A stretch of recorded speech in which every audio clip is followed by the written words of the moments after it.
nin culamadii salafka ka mid ahaa ayaa mar alli markuu salaada xidho haabit albunaani baa la odhan jiray abu muslim raximahullah waxaa lagu yidhi salaadan aad tukanaysid annaku waan laanahay saad ku hesha adigu salaadan mar alli markuu salaada tukanay lilmada ka daadanaysa wuxuu yidhi kaabatu min ajli salaati ل20 sana watanacamtu biha 20 sana buu yidhi salaada ruuxdeeda dhadhankeega xaqiiqadeeda inaan gaadho 20 sana ayaan u soo tabcay buu u soo dadaalay hadda 20 sanana waa ku raaxaystaa buu yidhi salaadaas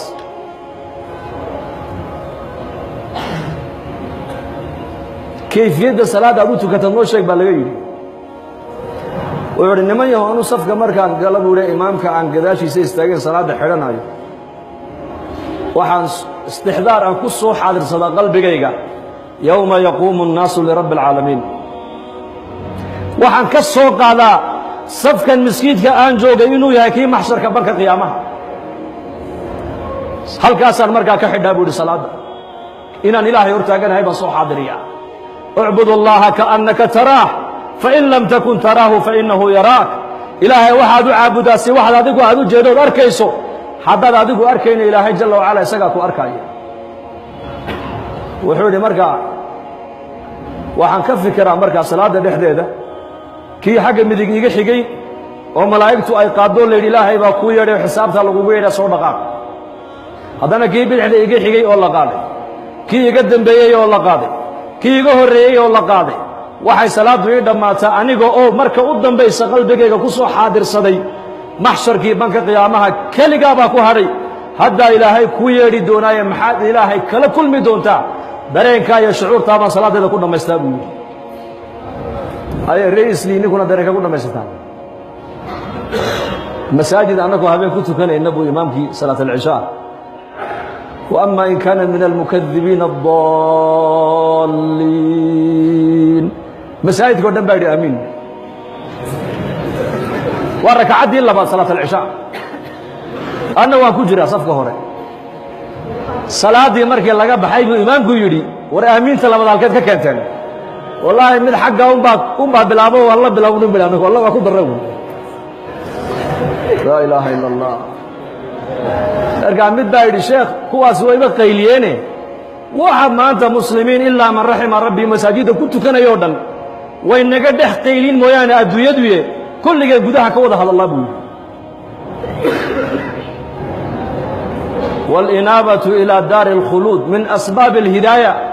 inuu qalbigii qofka nuura alhidaaya ay degtay waxaa lagu gartaa buu yidhi rasuulku daarta waaritaanka u saaxiibka ee lagu dambaynayo ayuu qofka muuminka qalbigiisu jeclaadaa buu rasuulku yidhi wاlisticdaadu lilmowti qabla nusuulihi calaamadda saddexaad ee muuminka lagu gartaa waxaa ka mida buu yidhi rasuulku inta qofka muuminka ajashu aysan ku iman isagaa dhimashada u diyaara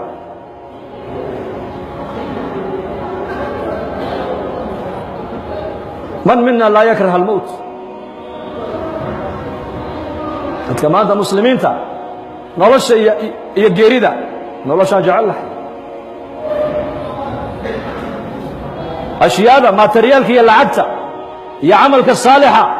qalbigeennu hadday dhibaata ay nagu timaaddo wuxuu u iilanayaa lacagtu u iilanaya wuxuu le lacag haddaad haysa mashaakilka way xallismaysaa khaaliq iyo makhluuqana maanta ummaddu way kala garan laadahayba khaaliq iyo makhluuq ilaahay ma doonayo qalbiga meel kale inuu u jeesto ilaa xaggiisa mooyaane waa meesha ilaahay addoonka uu ka fiiriya buu rasuulku yidhi qalbigu calayna an nuxsina mandar الraxmaana mina in allaha laa yanduru ilaa ajsaamikum walaa ilaa suwarikum walaakin yanduru ilaa quluubikum wa acmaalikum walilaahi almathalu laclaa adoo shaqadaadii ka yimiday haddaad qolkii hurdada aad ugu timaaddo xaaskaadii oo ninkan ula fadhiya ka warran walilaahi almathalu laclaa halkaa ilaahay ma jeclo mana rabo in lagu arko jacaylo kale iyo cabsi kale iyo rajo kale iyo baryo kale ilaa baryadiisa iyo cabsidiisa mooyaane waa xubinta keliya jidhka la sheegay inay keligee tahay alqalb gacmuhu waa labo luguhu waa labo indhuhu waa labo sanku waa labo dabnuhu waa labo dhaguhu waa labo u fiirso kelyuhu waa labo garbuhu waa labo bowdadu waa labo laakiin qalbigu waa mid keliya maxaa qalbiga mid looga dhigay waa xubinta keliya jidhka bini aadamka maamusha buu rasuulku yidhi idaa saluxat saluxa aljasadu kulluhu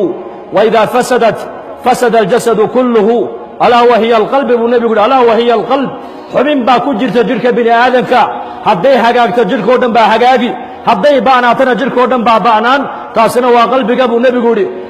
hadduu qalbigu hagaago qalbigu muxuu ku hagaagayaa waa ilaahay macrifadiisa hadday qalbiga macrifada ilaahay ay degto